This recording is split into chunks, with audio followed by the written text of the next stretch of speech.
Aller aux sources du mouvement anti-Obama, cela veut dire tout d'abord s'éloigner des grandes villes pour plonger dans l'Amérique rurale. Nous voici en Virginie occidentale, au cœur de la région montagneuse des Appalaches. Ron Lott est un ancien marine et il exhibe fièrement ses armes à feu. Un petit revolver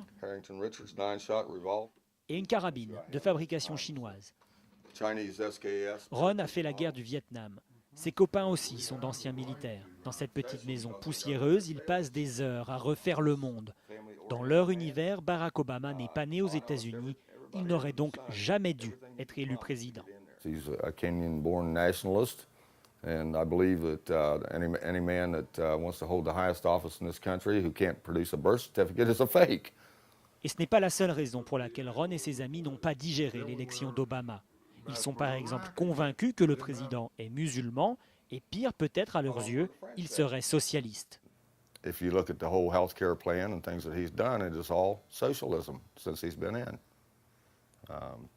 So there we go, you know. Le comité d'accueil est plutôt rude.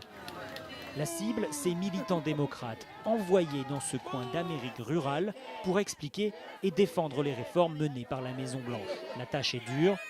Dans cette région, Obama a fait un tout petit score en novembre dernier. Ron et ses amis sont bien sûr là pour saboter l'événement. Côté démocrate, on minimise la portée de ces protestations. 55% of people in this country are in favor of reform. And they're in favor of reform now. They're out of step with the rest of the country. Faux, répond Tom Stark. Ce farouche opposant d'Obama est convaincu que le vent est en train de tourner. Tellement convaincu en fait qu'il a décidé de se lancer en politique. Le voici candidat pour un siège au Congrès en 2010.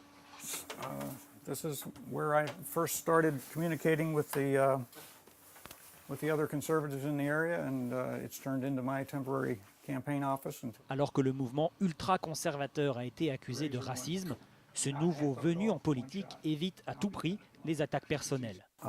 This is not about his religion, it's not about his race, it's not about any of those things.